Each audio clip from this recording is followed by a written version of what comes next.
Guys, let's talk about my weight loss transformation and how that came about, sort of strategies I learned along the way, oftentimes the hard way.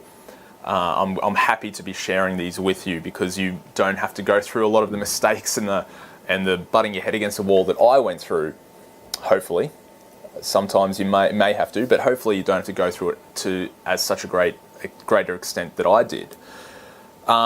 So you may already know a little bit about my weight loss journey. It was about 2010, late 2010. I was 106 kilos, or I was a bit over 106 kilos.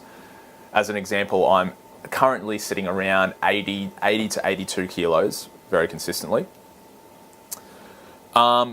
I was a smoker, as I mentioned before. I ate very unhealthily. I was in a job that was very high stressful. I worked for child safety, which was probably the most stressful job I've ever worked at.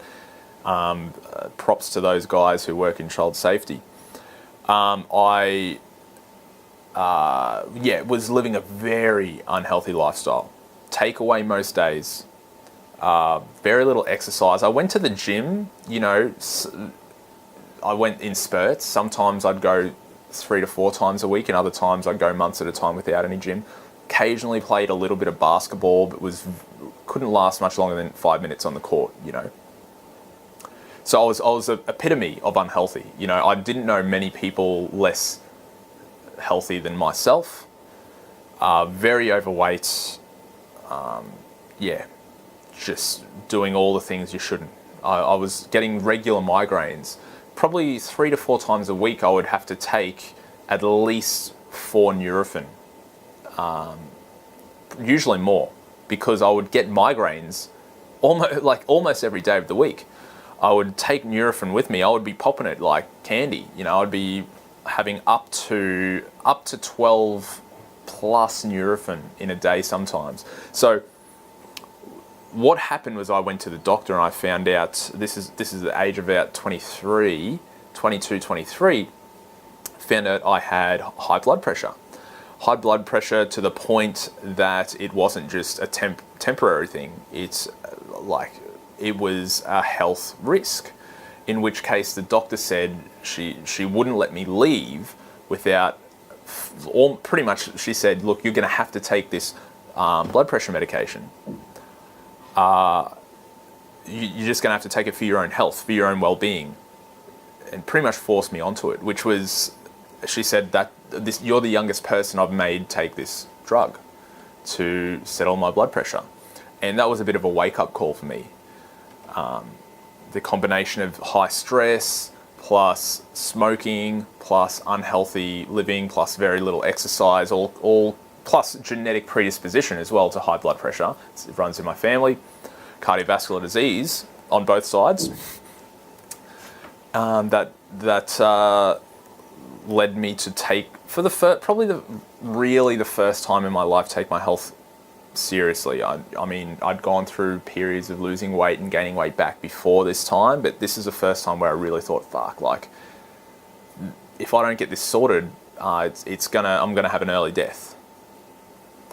So what I ended up doing, I had a fair bit of struggle at first. I tried to quit smoking, couldn't do it properly, tried to lose weight, by eating sushi and what I thought were healthy foods. Not that sushi's unhealthy, but I didn't really know how to eat healthily. I didn't know where to start with exercise. So I read a book called The Primal Blueprint, and this is a reasonably recent book. It's quite a detailed book, very simple layman's terms book that I recommend you read it if you get a chance. I learnt a lot from it. It's not all sound science, but definitely opens the eyes a bit to healthy eating and sustainable eating. Pretty much it's paleo, so generally lower carb, high meat, high fat. And what happened was I started eating much more healthy than I had in the past. I would really focus on lean meats. I would really focus on whole foods. I upped my exercise. That was very difficult. I couldn't run for longer than like 2 minutes at a time on the treadmill without coughing my lungs up, you know. And this is why if I could do it again, I probably would do it differently, because what I did was I pretty much changed everything overnight and used pure willpower alone, which is why, as I'll tell you in a bit, that's why I sort of rebounded eventually from that. It was just not sustainable. But what I ended up doing was exercising every single day, even just a little bit, just going on a treadmill for a little bit, doing a quick jog and then leaving the gym. And weights regularly 3 to 4 times a week. I started eating a lot of lean meats and vegetables with very little carbohydrates, which I wouldn't recommend these days. In hindsight, it's pretty, probably because I couldn't exercise that much because I was physically unable to, was how I got away with that. But yeah, it was very low carb, high fat, high protein, moderate protein. And over the process of 12 months, I lost about 32 kilos. I lost 32 kilos, 32.5 I think it was. I got down to 74.5 kilos from 106. And some things I want to outline in regards to that. It wasn't as simple as that, of course. There were a lot of hurdles, a lot of challenges, but I want to outline a few strategies. And of course, from then to now, my weight's fluctuated up and down. And I've finally hit a weight now that I feel the healthiest I've ever felt. I have balance in my life. I'm not exercising every single day and drilling myself into the ground, for one. And for two, I'm not so hung up on eating 100% perfect all the time. Because when I lost the initial 32 kilos, I was eating a lot of chicken, a lot of broccoli, a lot of sardines, a lot of cheese, strangely. And not really, like, there were a lot of restrictions. If I would go out to dinner, it would only be steak and veg. I was not allowed any chips. I was not allowed any potato even. Any form of carbohydrates was gone. If there was, I would not request sauce. I didn't want any sauce on my stuff, you know. And that's why at one point, so I lost the 32 kilos and then I hit a point where I just couldn't maintain that. I was working a job that was very physical as well. I was security on the Strand, you know, those 21 Jump Street guys. I was riding a bike 28 hours of the week. That was my job, to ride around on the Strand at that point in my life. Very low stress, getting plenty of sleep. And what happened was, around that time I became a personal trainer, in which I started having a lot more early mornings, so less sleep, plus higher stress because I was running my own business. And I couldn't keep eating chicken and broccoli. My willpower was starting to drain. And this is why I recommend, the way I eat now is a lot more balanced. It's exactly as I teach in the 6-week lifestyle Kickstarter. I focus on hitting my servings every single day, a certain amount of servings, and you'll learn about this if you haven't already. The servings of carbs, servings of fat, servings of protein, and the fruit and veg. I follow that 80% of the time, and I almost always eat until 80% full. Very rarely will I go over that these days. And this has produced, and about 80% of the time I eat whole, healthy foods. The other 20% of the time, you know, I indulge a little. I have a little bit, like I'll usually once a week I'll go and get a nice juicy burger from the Real Burger Co. or Get a Burger or something like that. Usually 3 to 4 times a week I'll have some ice cream after dinner. Not a whole lot, like I won't stuff myself, but I'll have some ice cream after dinner. And this method works. It works. It's all about that balance between getting your right servings, eating plenty of fruit and veg, eating to 80% full, making time for your exercise. Like, everything that you are learning in this program is all you need to know. It's not crazy rocket science, but it's not traditional. It's not the traditional way, but it works. It works so well. And the thing about it is it's so sustainable. You know, it's so sustainable. you're not restricting yourself crazily. You're exercising when you can, you're not beating yourself into the ground, you know. But I want to outline a few strategies that really helped with my weight loss journey and helped make it a long-term process. And the first mindset that sort of helped me get my health and fitness handled was that I understood it was a forever thing. So I quickly came to terms with the fact that health and exercise is going to be a part of my life forever. It's never going to, I mean, it may take a back seat from time to time in regards to what's going on in my life, but it's never ever going to be an on-off thing. It's always going to be there. It's not on when I feel like it and off when I don't. I'm always going to be aware of how much exercise I'm doing and what foods I'm eating and how full I am. All very important. So keep that in mind until you understand that you're going to be working on your health and fitness forever, until the day you die. You're not going to make a long-term change. That was probably the number one key thing. Health and fitness is a forever thing. You're going to have to be aware of it.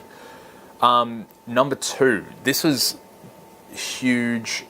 I noticed in my initial weight loss period when I lost the 32 kilos, probably the first 5 kilos or so, when I lost that weight, it was because I wanted to lose weight. That was my goal, losing weight. And that's most people's goal when they first begin.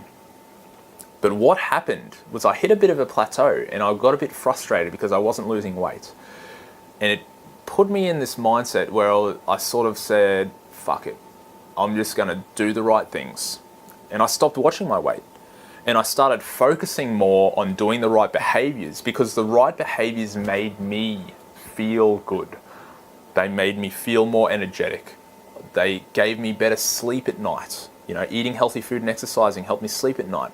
It made me feel better, like I was in a better mood all the time. Little things like that were more health oriented. So better energy, better focus. I was thinking a lot clearer. I didn't get that brain fog, if you might relate to that, the foggy brain where you just can't seem to focus. You know, you're on the ball all the time, or most of the time. And the irony was, once I started, I would eat healthy foods to feel good, and I would exercise to feel good because of my health. All of a sudden, I'd jump on the scales again, and I was like 3 or 4 kilos down. And I wasn't even caring about weight anymore. So the strategy that I want to encourage you to think about is do it for your health. Do it for the good feeling that it provides. Because when you start doing it for your health, it all becomes a lot easier. You don't stress about the scales all the time. You're not stressing about losing body fat all the time. But you're doing the behaviors that are going to cause that weight loss and that fat loss. And another thing that clicked for my weight loss was to make it fun. Don't take it so seriously. Like it needs to be fun.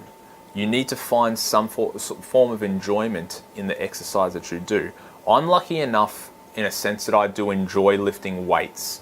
I enjoy weight training. I enjoy the feeling of lifting a heavy deadlift. I enjoy the feeling of getting a PB on squats. Not that I do it much these days because my back is not like it used to be, but I find enjoyment in the exercise that I do. I play basketball regularly, at least once a week, because basketball doesn't feel like exercise to me. It feels like fun, and I get completely exhausted at the end of a basketball game, and I don't even realize I'm exercising. Find ways to make this enjoyable. That goes for your food intake as well. The food that you eat doesn't have to be chicken and broccoli. You know, some people might like chicken and broccoli, and if that's the case, eat it. Loving it, good. But find foods, healthy, whole foods that you enjoy. Healthy forms of carbs, healthy forms of fat, healthy forms of protein. And if you can't find healthy foods that you enjoy, I guarantee you're just not looking hard enough. A, you're not looking hard enough, or B, you're not hungry enough. Because when you're hungry as fuck, a steak smells great unless you're vegan or vegetarian. Unless you're super, super hungry, most food tastes good. So they're probably the biggest keys that I found out of my weight loss journey. Understand that it's a forever thing. Just know that this is going to be forever. And that's not a big deal. That's okay. It doesn't mean you're going to go balls to the wall, exercising every day and eating healthy 24/7. But it does mean you're going to be aware of being full, you're 80% full. You've got to be aware of your servings, getting enough fruit and veg, and just focusing generally on whole foods where you can. Number 2, do this for your health. Have that focus on how you feel and how healthy you're going to be rather than specifically weight loss, because that makes it more sustainable. And you're focusing not on a tangible goal. You're focusing on how you feel, but doing the behaviors that will reach that tangible goal. And 3, make it fun. Don't take it serious. If you take it too seriously, you're going to end up like one of those fucking sad sacks who's running through the rain at 5 a.m. in the morning hating life. And even if you achieve your goals, do you really want to be that unhappy, sad person who's just going through the motions, getting their exercise done and hating life? So guys, they're the strategies that I encourage you to embody for your own personal weight loss journey. And guys, I'm sure you're going to come up with some of your own strategies. That's part of the thing. It's your unique journey. Certain things are going to work for you that don't work for me. I'd love to hear if you find some little strategies and things that work for you, post it up in the group. I'd love to hear about them. Thanks.